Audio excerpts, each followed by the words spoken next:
Okay, this is the first part for using the internet. It's to help a few of my friends out. So when you have your screen up, I use Internet Explorer, which is usually a big E. If you double click on it with your mouse, which is the right click, it'll open it up for you, and it'll open it to whatever page is set as your home page. If you take your mouse and you click once in the address line, which is along the top here, it turns the website address blue. Click delete on your keyboard, and then you type in whatever website you want to go to. So I'm going to type in MSN because this is to help with Hotmail for people who are not used to using Hotmail. So when you get to this page, sometimes you get a pop-up box, sometimes you don't. You can just X out. When you get a pop-up box, usually in the top right-hand corner, there's a little X you can click on.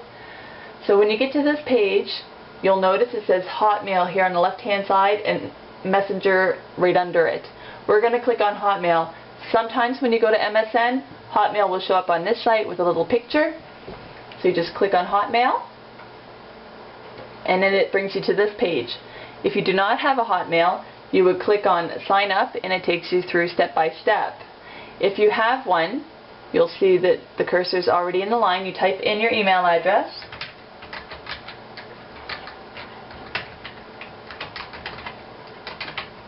I've already set one up for my friend. And then you put in your password.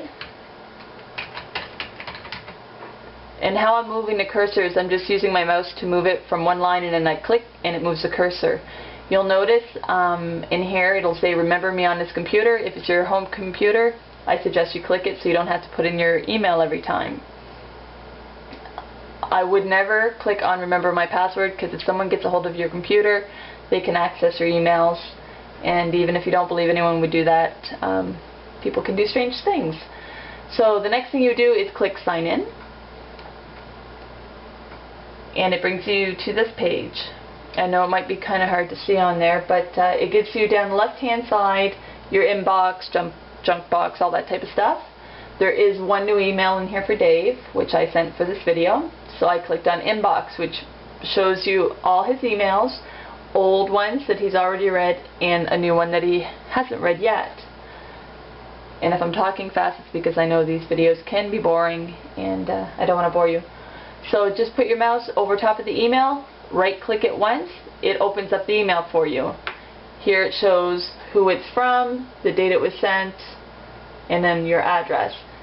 This is the body of the email here. I just did a quick one saying, hi Dave, this is a test for the video I'm doing to help you.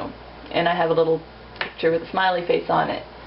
So there's a few things you can do from here. If you want to respond to the person who has emailed you, you can click reply, which is just above the email, and it will send back a message to the person you were speaking with. It brings you to this page. You type in, hi, thanks, blah blah blah, and then you would just click send, and then boom, it's gone. So it's gone to my email now. And you'll see now that a little arrow appeared because you replied. If you go on the left hand side under sent items, you'll be able to see what you have sent out, and if you click on them, you can see what was put in the message. Some other things you can do once you're in there, if you would like to forward this, say it was a great joke and you wanted to send it to someone, you could click forward, and you would type in the email of the person you want to go to. Or if it was a group of people, say, that sent it to you and you wanted to respond to all of them, you could hit reply to all, and it would reply to everyone that was on that list. The other thing is when you're emailing someone, or say you're having a hard time to view what I emailed him, you could click reply. This is just so that you can see it. Say if the writing's too small, and right click with your mouse and hold it down, and then drag it over top of the message. When you drag it over top of the message, it'll all turn blue, okay? So in this line here, you'll see where it usually says 10, there's a little drop down. If you put it on a higher number, it makes the writing bigger, easier for you to see. You probably don't have to go that big, but whatever size you want it to be so that you can read it comfortably. If you want the little smiley faces or cartoons, little smiley faces right here, and you have a bunch you can pick from. Also, when you're emailing someone, after you're done typing, you can go to the top here, which is above the address line of who you're sending it to. There's a spell check. I always suggest you click on spell check, and then if something was spelled wrong, which it's not, so let me put something that's not spelled right there. I'll make it a little bigger. I spelled that wrong, and now I'm going to press spell check. I don't know if you can see, but a little red line appeared under it. What you do is you put your mouse over it, right click once, and what happens, the drop down comes up and it has how it should be spelled, or if you feel it's spelled right or you don't want to change it, you can click ignore, or you can add it to your directory, or click the right spelling, whichever you prefer. Okay, so I'm going to back out of that. So I clicked on inbox, and now it's asking if I want to back up, because that won't be saved. I'm just going to click OK, because that's what I want to do.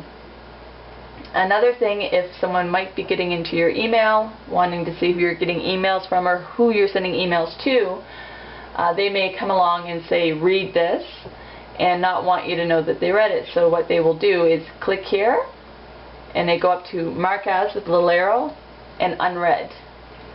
So now when this person, say, would sign in, they think that they have an email that no one has read, which obviously isn't true, because I read and responded to it already.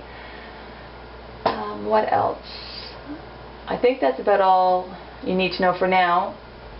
When you sign out of your Hotmail, don't just X out of the window, because that leaves you signed in.